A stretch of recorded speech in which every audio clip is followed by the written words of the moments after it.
All right, we're going to start today. I showed you a couple examples of some recent papers on turbulent flow. I just wanted to spend, I don't know, maybe 10 minutes today talking a little bit more about where you find turbulent flow. We're not going to dive too much down this rabbit hole of modeling turbulent flow because it's a very deep hole. But I want you to at least like stand at the edge and peer into it and see what's down there, because there are a lot of fun things down there. So I spent a little bit of time searching. So here's a recent review from Science looking at grand challenges in the science of wind energy. So what is one of the grand challenges in wind energy? Turbulent flow. So here's one of the three grand challenges that they identified is improved understanding of the physics of atmospheric flow in the critical zone of wind power plant operation. So you have to understand, if you want to be able to predict and design wind turbines, especially like, multiple wind turbines, you're putting like, 100 wind turbines in a large installation, you have to understand weather and how you should design your turbine, like what are the blades should look like, and all of that stuff depends on turbulent flow because the atmosphere is turbulent.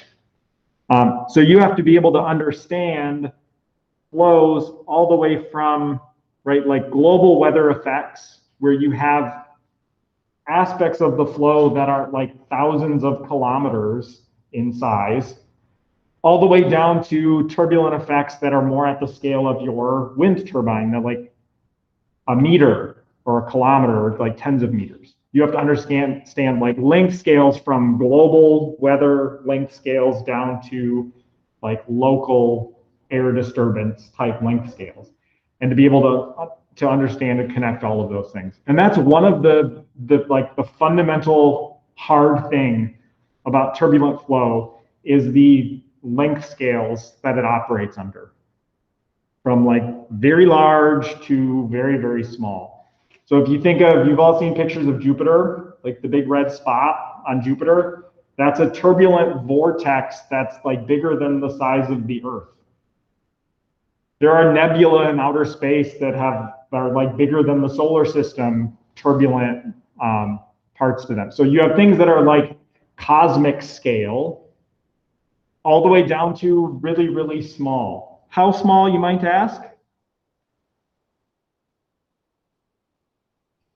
Here's a paper where they're looking at turbulent effects, turbulent vortices, like the little swirls that you see in supercritical helium, like a planar thin film of supercritical helium.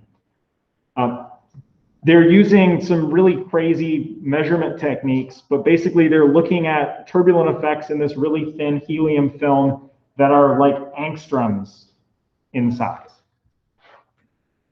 So turbulent flow, you have cosmic scale down to angstrom scale.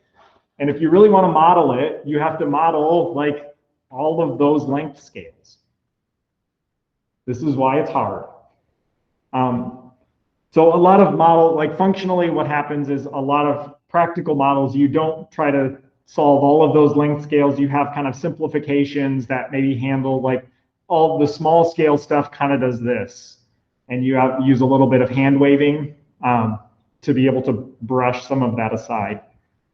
But in this one, yeah, they're trying to look experimentally and theoretically at some of these really small scale turbulent effects. Another common place where you see turbulent effects is obviously in the weather. Right? The weather is hard to predict because of turbulence. So if you want to predict storms, you have to understand turbulent eddies and turbulence in storm cells. So this is a paper looking at the Kuroshio effect or Kuroshio current. I have no idea what that is. I'm not a weatherman by any stretch of the imagination, but looking at eddies in tropical cyclones. So again, this is from this year, I think. Last year, from May of last year. Again, published in Science. This is like cutting edge research in weather and understanding large scale weather events. Another place where turbulence is found, this is another paper from Science from, again, May of 2020. So you can see these are like kind of groundbreaking papers. This is looking at 3D printing. So we have the 3D printer that we have in the senior design lab.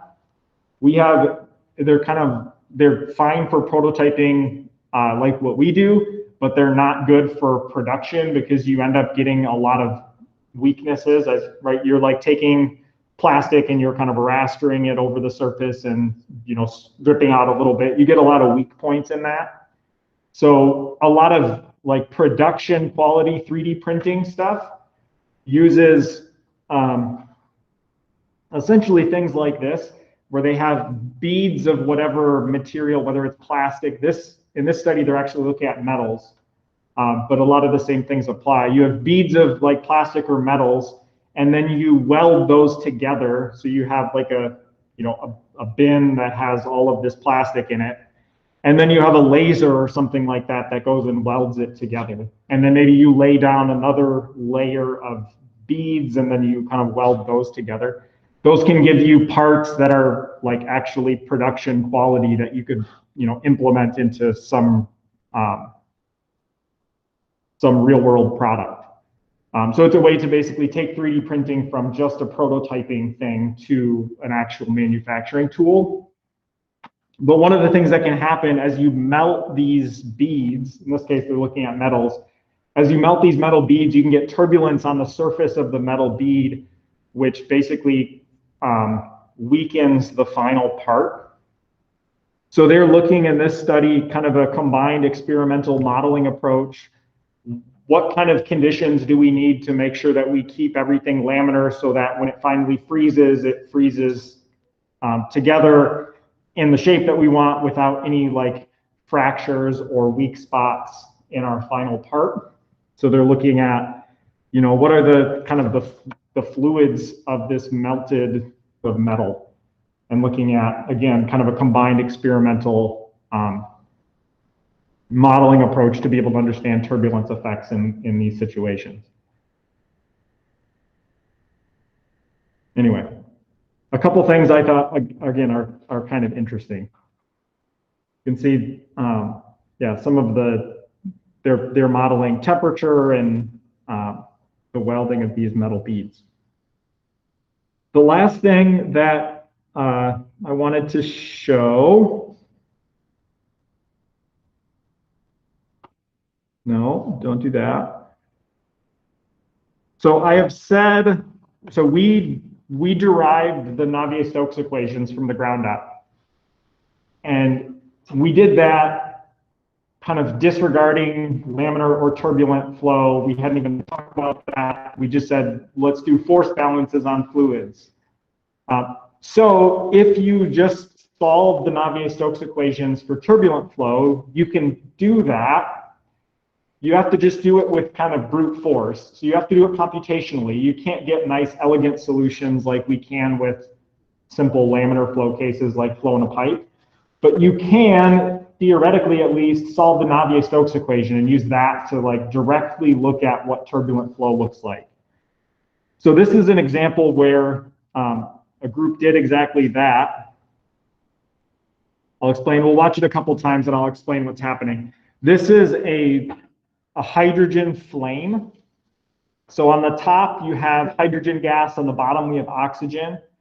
And you're looking at the burning at the interface. You can see at the bottom, there's the temperature scale. So the bright white is 4,000 Kelvin, really hot. So you're looking at the flame temperature and how that flame is propagating at the interface of the hydrogen and oxygen.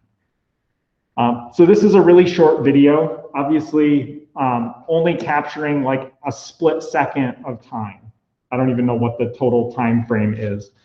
So we're watching it like dramatically slowed down from what it actually is. To look at this little section, so it's small in space and it's short in time, to make that video, took 500,000 hours of computer processor time. 500,000. So obviously it was done on a supercomputer with multiple processors, so they split it up, so it didn't actually take 500,000 hours. But if you were to try to do it on, say, like your laptop, that's about how long it would take. A year is like 9,000 hours, so that's more than your whole lifetime to try to like do even this simple thing on your laptop.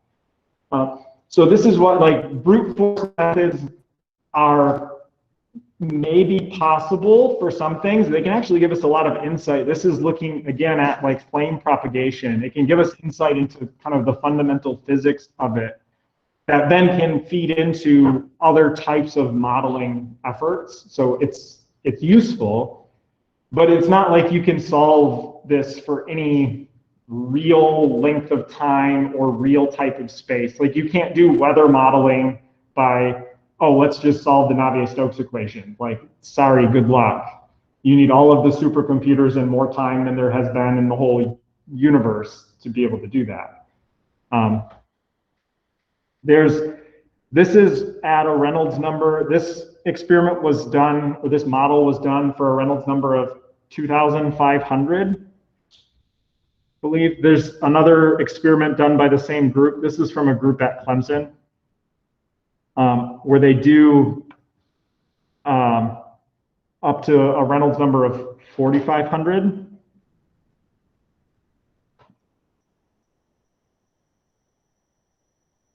Okay, so this is 4,500 Reynolds number. So the one that took 500,000 hours, I think it used about 100 million grid points.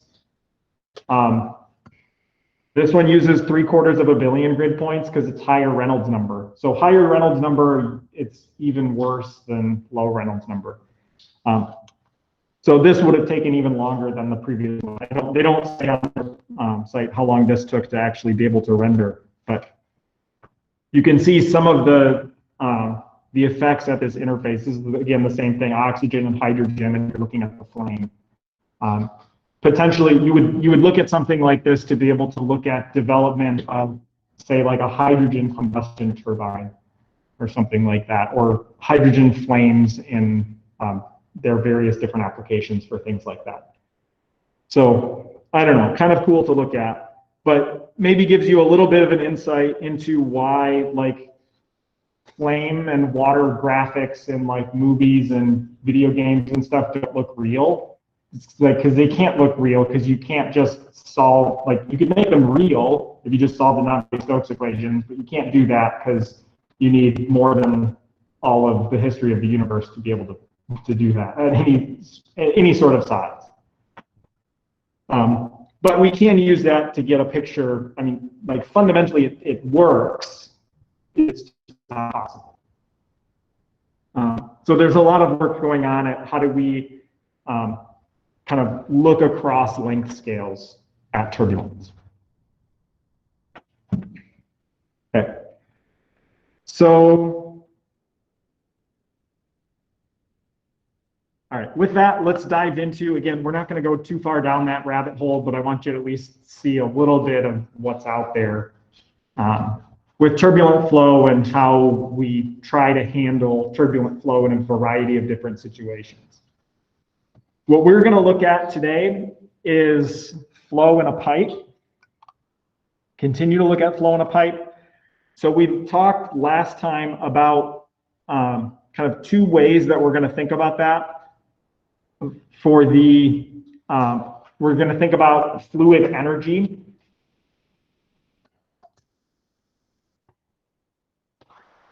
The energy grade line, or EGL. This is also in some disciplines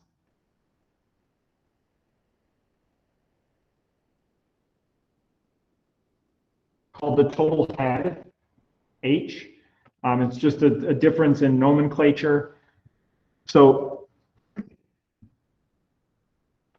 right, EGL is equal to pressure over rho g, velocity squared over 2 plus Z.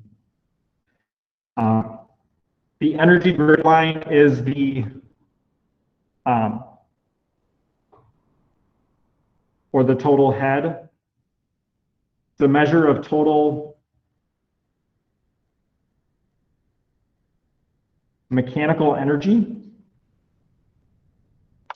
So you can see that it's measuring, like you're adding up pressure, kinetic, potential.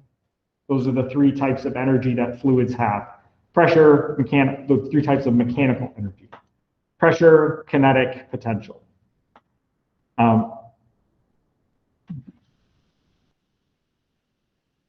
We measure this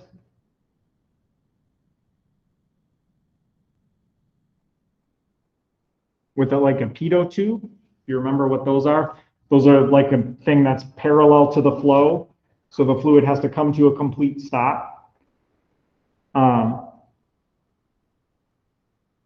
And kind of the other thing to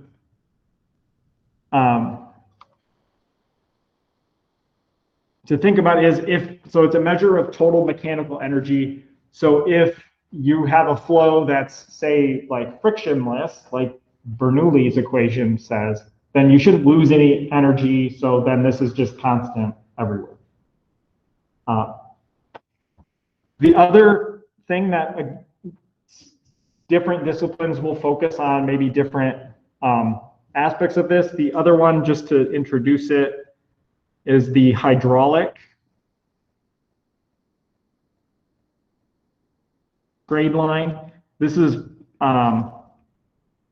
maybe more common in civil engineering, but also in piping systems and stuff.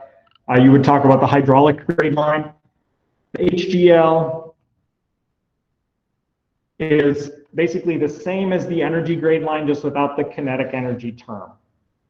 So it's P over rho G plus Z. So it's not measuring total mechanical energy, it's measuring static pressure.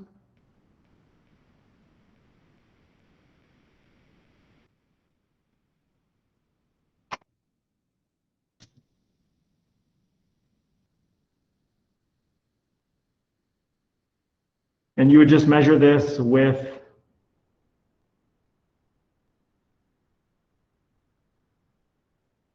like a standard pressure tap or pressure gauge, right, perpendicular to the flow. So it's not the total energy, it's just kind of normally what we would think of as pressure. It's what a normal pressure gauge is measuring.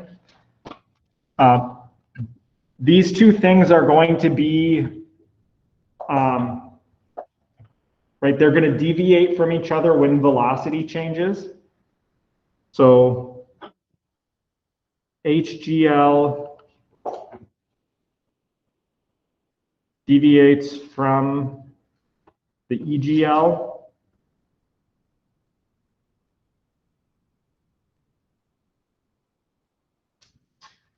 When a fluid accelerates,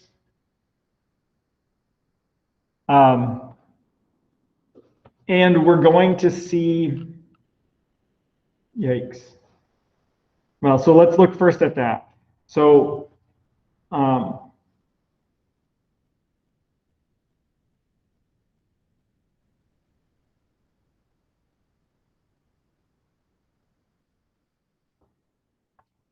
okay. So this is a picture of a piping system where we're looking at the EGL and the HGL. So this is a frictionless flow. So there's no friction. So initially we start at rest in this tank, and our fluid is going to be like accelerating, kind of getting sucked down into this and then moving down this way, right? So initially, our EGL and our HGL are the same height because our fluid is at rest.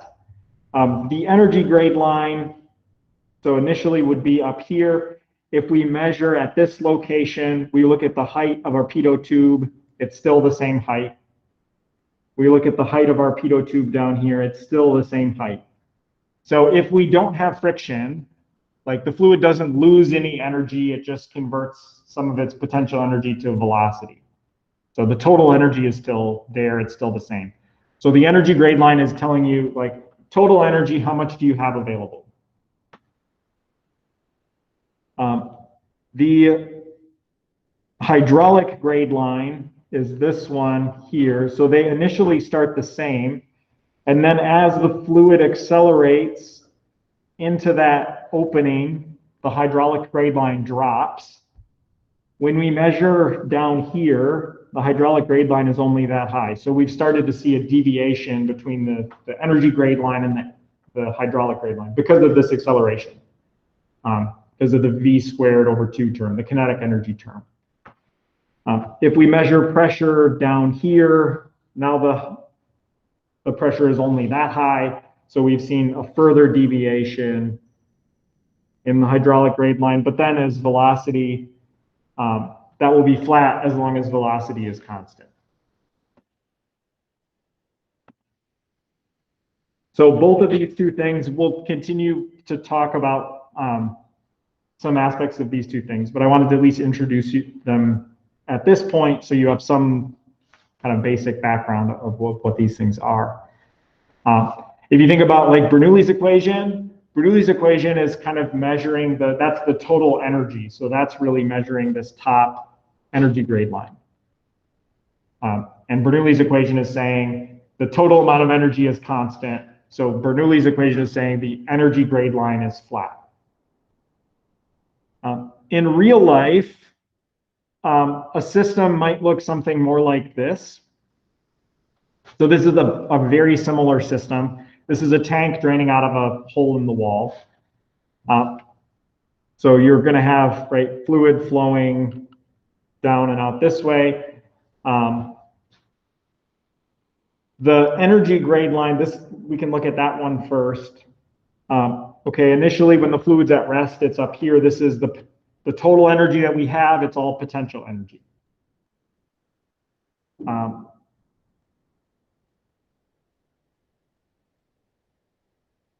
Give me back. Okay. Then there's actually a loss of energy as you go into that, like from the tank, as you enter into that pipe. There's a loss of energy because of friction and viscosity. So we're taking some of the available mechanical energy that we did have and converting some of that to heat because of friction. So this is a friction loss here because of the entrance. So we lose kind of the energy that we have access to. And then as we continue to flow down that length of pipe, we're going to continually be eating away at the available energy because of friction. So the energy grade line is how much mechanical energy do we have. We can think of friction and friction losses as kind of slowly eating away that total amount. And things like the entrance to a pipe, a corner, just a long length of pipe, anything that's kind of in the way is going to be adding to that friction loss in some way. So we're going to be looking at how do we actually kind of take that into account. So we're going to take that into account by looking at the first law of thermodynamics. Right, that's how we do energy stuff. We do the first law. So, okay, I guess we'll write one more note here. So friction kind of eats away at the EGL, right? So what I mean by that is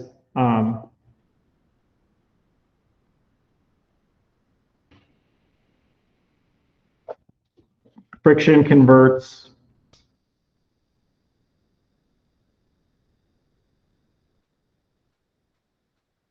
mechanical energy to heat.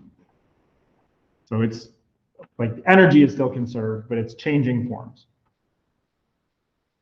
to a form that's often harder for us to use. Okay, so let's look at first law of thermo in the context of fluid flow.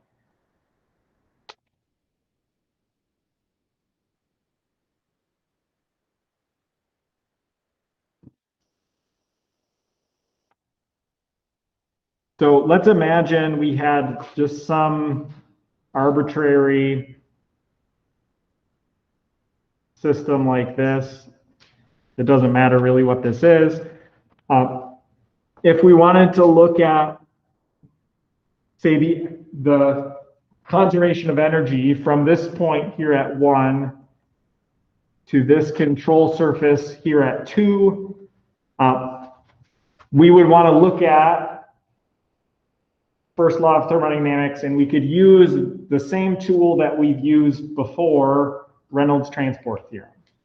Okay, so that's going to be our strategy. We're going to use Reynolds transport theorem to look at energy at point 1, energy someplace later, point 2. So Reynolds transport theorem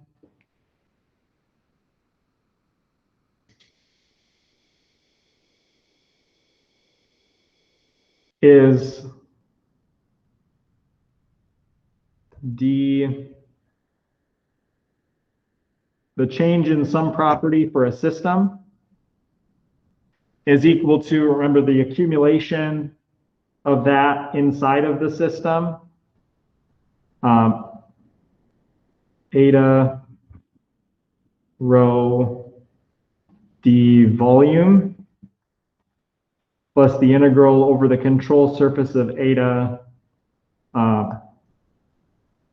rho v dot d a. So accumulate the change in some quantity, whether it's momentum, in this case, energy, equal to the change in energy inside, and then the flow in and flow out. For the first law of thermo, we've typically our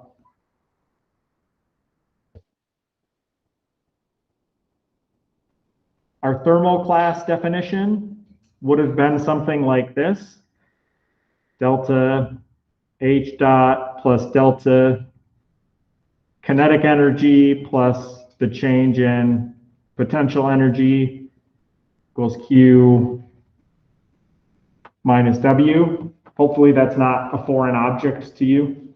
You go, oh, we wrote that 600 times in thermo class. Hopefully you remember that one. Okay, so this guy, the left-hand side, we're going to write essentially the same equation. The left-hand side is the change in, so enthalpy, kinetic energy, potential energy, that's the change in energy of the fluid, and then obviously heat and work. So we're going to look at, for this, the change in energy with time for a system is equal to Q dot minus W. So that's kind of rewriting, again, in a little bit more compact way, the same thing that we have up top. The change in energy with time, the change in energy, the enthalpy with time, the change in kinetic energy with time, the change in potential energy with time.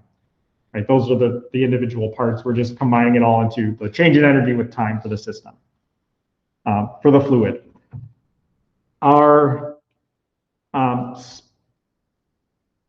little value eta, this is the equal to E, which is just the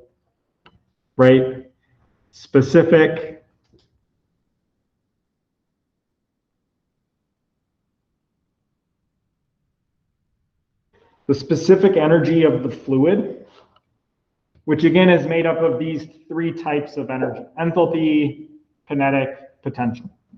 So this is equal to H plus kinetic energy is going to be V squared over 2. Potential energy is G Z. We're going to make it a little bit more complicated because we want to dive a little bit deeper into separating thermal energy from mechanical energy, and enthalpy H kind of has both of those inside of it. So we're going to split enthalpy apart. Does anybody remember what the definition of enthalpy was? Probably not. So enthalpy, right, is the amount of kind of energy that a fluid that's flowing into a system carries with, like the amount of thermal energy. So it was internal energy, which is like heat energy, atoms moving inside of the thing, plus flow work, plus the amount of energy to like push that thing inside. So it was U plus PV. Does that ring a bell, maybe? So H was, we defined H as U plus PV, internal energy plus pressure times specific volume. So we'll rewrite this as U plus pressure. I'm not going to write specific volume. I'm going to write 1 over the density, which is the specific volume, because we have too many V's in our life as it is. So this keeps us from having to write a little like cursive V that we already use for different things in this class. So specific volume plus V squared over 2 plus G C. All right, great. And this is just, that's enthalpy. Just hiding. The definition of enthalpy. All right, so now we have to put all of this stuff together. So we have to put these things into our Reynolds transport theorem equation. So let's do that. But before we do, this whole first term is going to be equal to 0 if we have steady flow, right? We always cross out this term. So we're going to do it again. We're going to look at steady flow. We're going to say that term crosses out. It will make our lives a little bit more simple. So if we put this stuff together, this gives us Q minus W on the left-hand side is equal to, okay, so it's going to be the integral over our control surface of U plus pressure over density plus V squared over 2 plus GZ times rho times velocity dot dA. All right, so to do this, let's split it up into all of the different pieces. Like we can split it up around those plus signs and look at Q minus W. This is the integral over the control surface of U rho V dA plus the integral over control surfaces of pressure over density rho V dot dA plus the integral over our control surfaces of V squared over 2 rho V dot dA plus the integral over our control surfaces of GZ rho V dot dA. So we have these 4 types of energy: internal energy, pressure, velocity, gravity, or potential. Okay, so now we have to solve each of those integrals. Good thing, some are easy. So we can do some of the same things that we did when we were looking at momentum stuff. We can do those same simplifications. So whenever we had like a uniform velocity or a uniform property, then we didn't have to do an integral. We could just do a sum. Remember that? So same thing here. Whenever we have something that's not changing, like if we look over this area, it's not changing over that area. If that's not changing over the area a lot, like we're still good, we can use a sum. Okay, so let's look at our different properties. internal energy. Internal energy is like related to temperature. So if the temperature of the fluid is pretty much constant, internal energy is going to be pretty much constant. So that's a pretty good bet. So we'll have a couple simplifications. U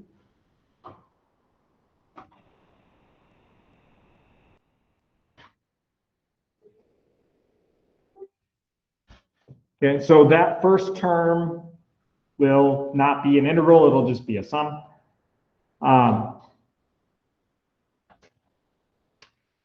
This, or U will be able to pop out of that integral.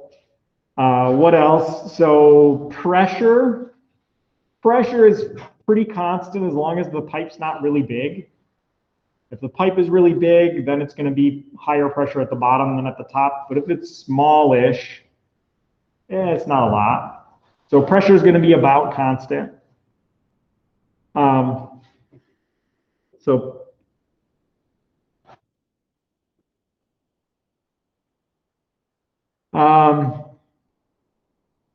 Velocity is a sad one. Velocity is not going to be constant. Or at least we'll look at the case where it's not. Mostly we've said, it's close enough, we'll forget about it. We'll look at the case where it's not. Then the last one is height. Okay, again, if the pipe is small, the difference in height from the bottom of the pipe to the top of the pipe, is small. Maybe it's like a 2-inch pipe. So what's 2 inches among friends? So like it's about constant. Right. So essentially what we're saying is there's a bigger change in height between like the right side and the left side than there is within the left side. So it's close enough.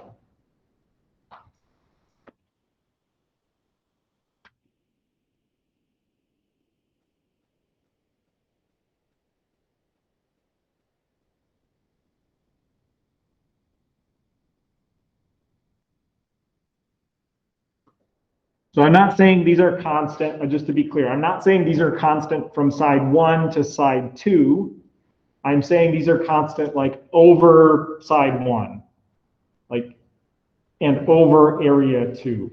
So they can change between those two sides, but they're at one side, there's approximately constants. Then that simplifies things a lot. So we know, because we've done it a whole bunch, that the integral over a control surface is of rho v dot dA is equal to m dot, which is just the mass flow rate. Right. Again, we've done this a lot, so we're already behind that. So if, for example, if we can pull U, if U comes out of the integral, then this is just delta U times the mass flow rate. Right, U1 minus U2 times the mass flow rate. So we can simplify things a lot. The one tricky one is, so like this term, that term, those are all going to be fairly easy. The middle, the kinetic energy term is a little bit weird. So we're going to make our lives easy by introducing like kind of an easy way to do that integral. Basically, we're going to introduce a factor that allows us to, instead of using how doing the integral of velocity over the area, that just allows us to use average velocities to do the kinetic energy. So we'll define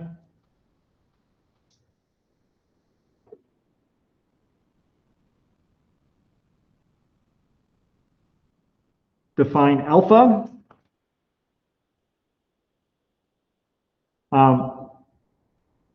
We'll say that this equals the integral over an area of 1/2 rho v cubed dA divided by mass flow 1/2 mass flow rate times the average squared.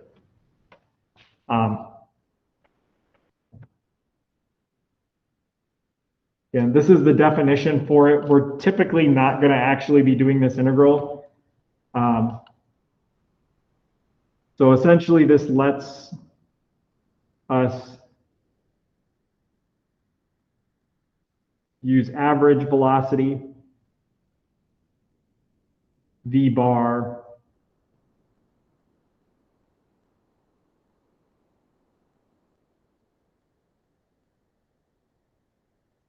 instead of integrating like some shaped velocity over the area and still get out the kinetic energy, right? You guys did in one homework problem a long time ago, so you maybe don't remember it, but you calculated the kinetic energy of a fluid because you knew the parabolic velocity profile and you actually did the integral of the velocity over that area and figured out how much kinetic energy the flowing fluid had. Remember doing that? Maybe. It was probably one of your favorite problems. So we're gonna not do that every single time. We're gonna like define this thing alpha, and it will kind of take that out. So we can just use average velocities. Average velocities are super easy to get because that's just flow rate divided by the area. Right? So it's easy to measure practically. It's also easier to do mathematically. It gets a lot of the same information. So that's typically what we'll do. So it's a way to basically correct the kinetic energy term for some shape that that the velocity profile has that's not like flat. Okay, so let's look at what that would be. So for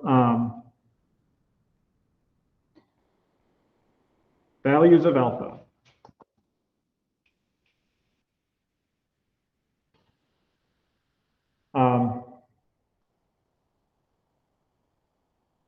for alpha equals 1 for uniform velocity. So if it's a uniform velocity, like doing the integral, all of that stuff, that's an alpha value of 1. We could do this integral and figure out that alpha is equal to 2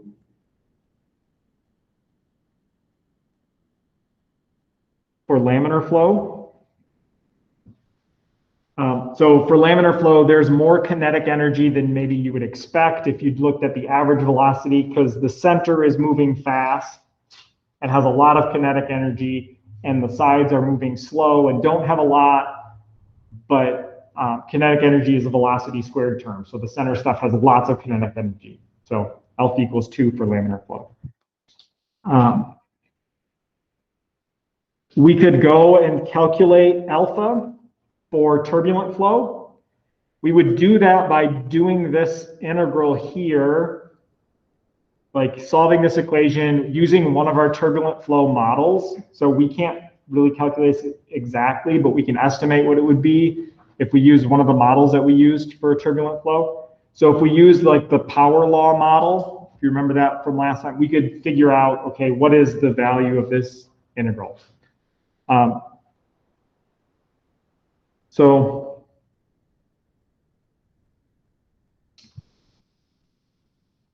And we'll see very quickly why we don't do this.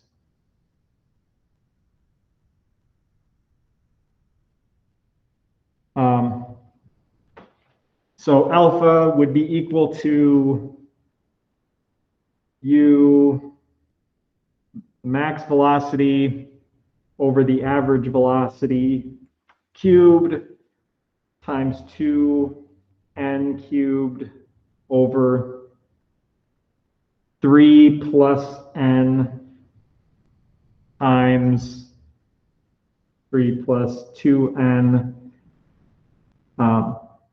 where like U max over V has more n's in it. It's n plus 1 times 2n plus 1 all over 2n squared.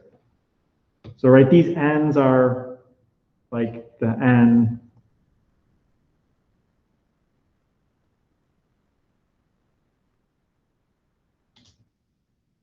that's the n from the power law model of turbulent flow. So it's really ugly. Like we could do it. It's gross and ugly. I'll just write some results though. For n equals 6, alpha is about equal to 1.08. For n equals 10, alpha is about equal to 1.03.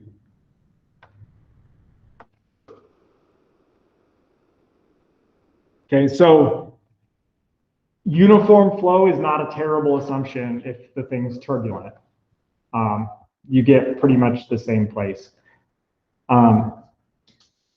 So this shows us why, like when we were doing momentum stuff, why uniform flow wasn't always a terrible assumption. We could have used a more sophisticated model of what the flow actually looks like, gotten a little bit better answer, but it actually wouldn't have been that far off from what we assumed in most cases. We assumed uniform flow. Okay, we're maybe off by a little bit, but not by that much. Because turbulent flow is, because of the mixing, is a lot flatter. So it's a lot closer to uniform flow anyway. Okay, so we did all of this. Let's put it all together. So with alpha defined, we get Q dot minus W dot. So we kind of put all this stuff together. This is going to be mass flow rate times U2 minus U1 plus mass flow rate times P2 over rho minus P1 over rho plus mass flow rate times alpha 2 V average 2 squared over 2, lots of 2's, minus alpha 1 V1 squared minus over 2 plus mass flow rate times G Z2 minus Z1. Let's rearrange a little bit. So we'll do two things. So we'll divide both sides by m dot. And we'll take this term and shift it over to the other side. So we do that because like the right-hand side then will look a lot like Bernoulli. The left-hand side will have kind of all of this other garbage stuff in there. So this gives us Q dot over M dot minus W over M dot minus U2 minus U1 equals, and I'll write it this way. It says P2 over rho plus alpha 2 B2 squared over 2 plus G Z2 minus P1 over rho alpha 1 B1 squared plus G Z1. Okay, so the right-hand side, we'll pick up with this and dive into it in a lot more detail later, but the right-hand side should look a whole lot like Bernoulli's equation, right? Mechanical energy of the fluid at point 1 and point 2. The left-hand side tells us kind of all of the exciting things that could happen. So we could have heat transfer, we could have work that's happening if we have like a pump or a turbine, perhaps, like in a hydroelectric dam thing. We could have changes in internal energy because of friction. So we could have all of these other things that would change the mechanical energy that we have in the fluid.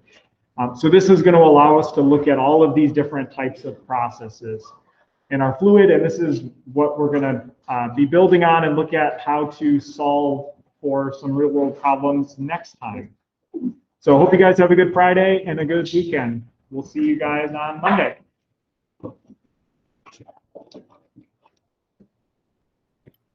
Thank you.